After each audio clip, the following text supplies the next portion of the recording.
fact, only 1/4 of your people are reading your church emails. And as a church leader, you might start to wonder, is sending a newsletter to my congregation even worth it? In this video, we're going to talk about the email newsletter and why it's not dead for your church. Yes, it's not dead. We'll give you some newsletter pro tips and some other stuff too along the way.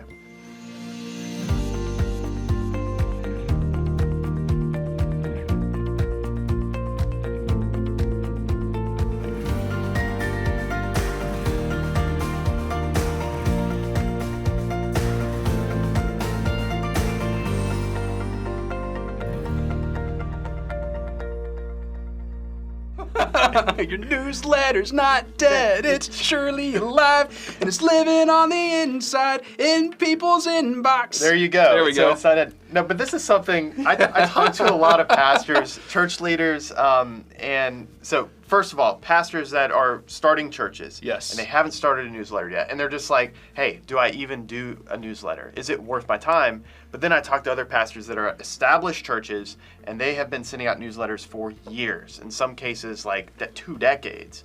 And they're asking me, is this something we should continue to send? So pretty much across the spectrum, Yes. church leaders all over are asking that same question. Yeah. And Mailchimp, it's interesting. We found a study done by Mailchimp that answers this question.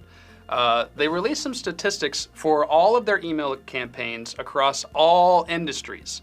And one thing that I found that was really interesting was that the average open rate of emails in the religion sector was 27%. Yeah, and just to show that, I'll highlight it. So we're just looking at open rate, so 27%. And that's a pretty good number.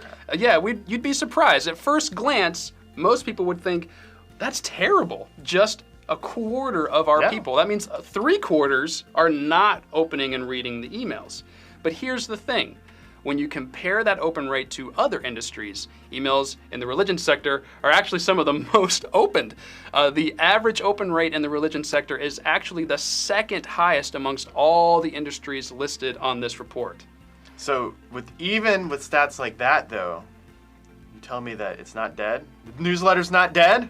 I'm not dead. Yeah, he says he's not dead. Yes, he is. I'm not. He isn't. All right, so the reality is this.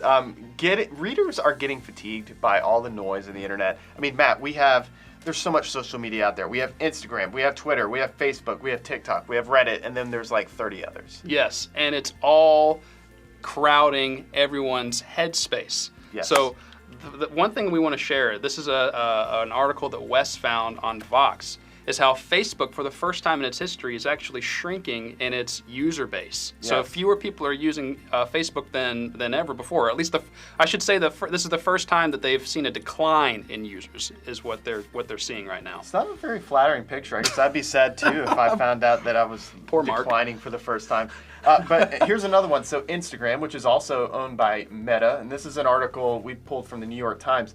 Instagram struggles with fears of losing its pipeline of young users. Which is a big deal because it used to just be young kids on Instagram. Yeah.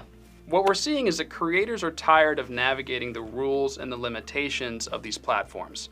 They want an easy way to deliver the information to their readers with no barriers or filters or being subject to the almighty algorithm. Yeah, and we pulled this article here at Substack, which you know all about Substack because you're subscribed to a few of those. Yeah, but Substack is great because anybody can jump onto Substack and start creating basically a blog, or you can think of it as a newsletter, and people can subscribe to that newsletter and receive the content that they want. Yeah. I'm subscribed to a bunch of different Substack pages and newsletters and accounts, and what's great about it is it allows me to basically curate my own feed. That used to be the case with social media. You used to be able to select who you follow and who you were friends with, and that social media platform would give it to you. But now they've implemented all those algorithms that sift things and sort things and promote what they want you to see and not what they don't want you to see. Yep. And so now Substack and other platforms like Medium and other blog newsletter platforms allow people to cut out that middleman and send content directly to people's inboxes. Yeah, people want that content directly to them. Yes. But it's even beyond that. You know, a lot of times when people talk about polarization, it's usually talking about political things. But I would argue that this polarization. It's a big word. It's a big word. It's hard for me a big word sometimes. But this is extended into how people are consuming information. Right. Because you have one group of people that they like to consume video clips. They like to check out memes, maybe read things. And these are like 30-second to a minute-long bites of information that they're consuming. And a lot of people will say, well, those are just the young people that are doing this. Nope, these are just young that's not people true. watching TikTok videos until 2 in the morning. No, this is not just the young people. This is the soccer mom that it wants to cruise Instagram for a couple minutes before she's got to pick up the kids from school. This is the dad that is on his lunch break at work and he wants to check out his college football team and he's hopping on Twitter just to see what's going on with that, or maybe he's wanting to do fantasy football, something like that. Right. This is grandma looking at pictures of her grandkids on Facebook and she's just quickly looking at these pictures. And then on the other end, again, we're talking about polarization, or maybe fragmentation is another word we could use to describe this phenomenon. Yeah. There's another group on the other end of the spectrum that will occasionally use social media, but not nearly as much. Yeah. And I'm in that group. I don't have social media, or I very rarely use it. And I actually like to listen to podcasts. I like to read long-form articles. I like to watch long-form videos on YouTube.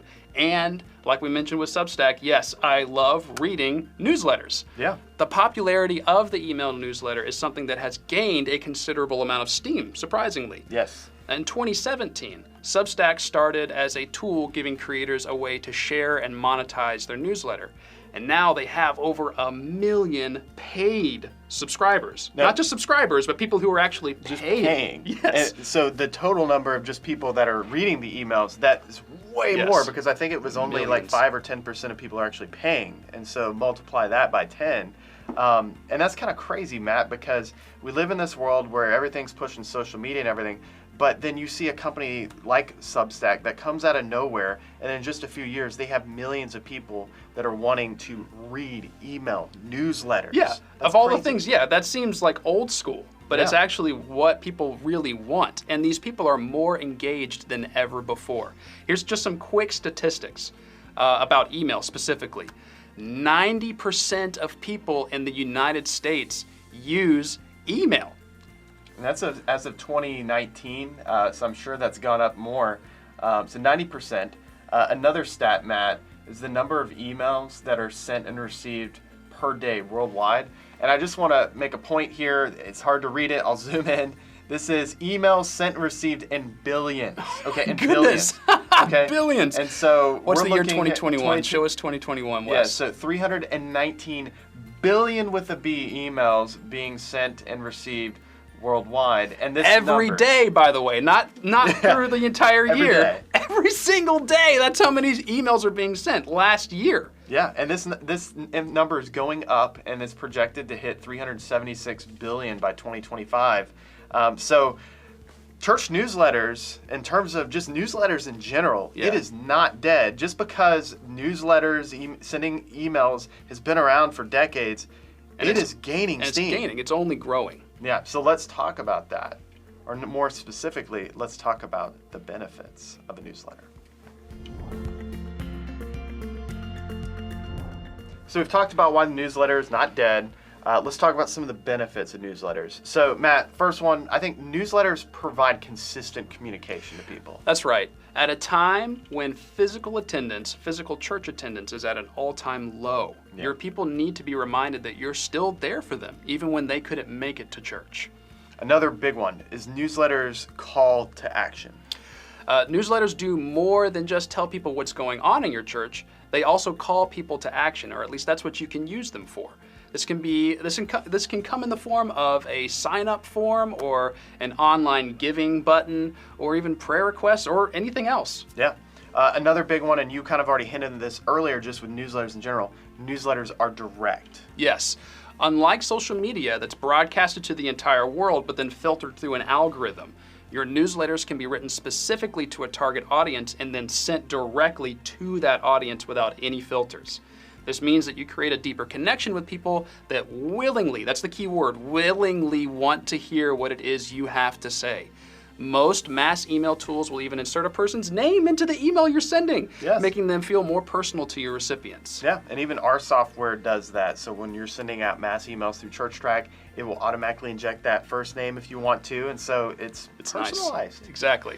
And then another really big one that's worth mentioning, newsletters have a high return of investment, high ROI. That's right. Using a mass email tool like ChurchTrac Mail or Mailchimp, your church can easily send emails to your entire congregation with minimal time and little money or even no money. My church, we have a free Mailchimp account. Yeah. And we use it all the time. It's great.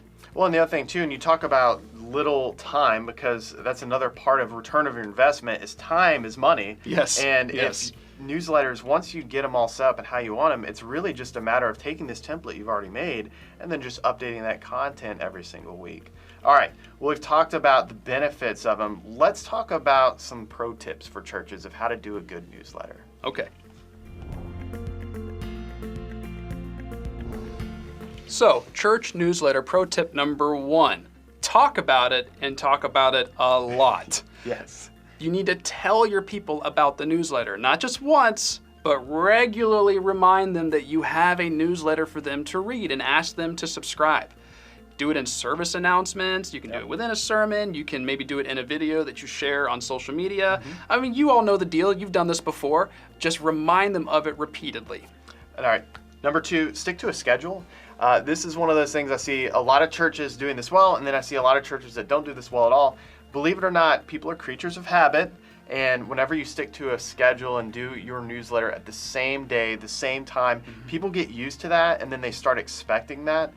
When you start putting your newsletter out at different times, different days, and don't really have a schedule, it's inconsistent, and then you have a lot of people that just don't end up reading it because they weren't expecting it. Yeah, it's not a part of their routine to sit down and open it because you don't let them create a routine around it. Yes. Pro tip number 3, and it's kind of related to pro tip number 1. Advertise your newsletter. You need to leverage your other communication tools as well outside of email to advertise your newsletter. Mention it regularly on Facebook and Instagram and all your other social media pages. Put it up on your church website. Yeah. Even send it to people in text messages. With ChurchTrac, our church messaging platform, you can send your entire church text messages at a lower cost than any other text platform on the market.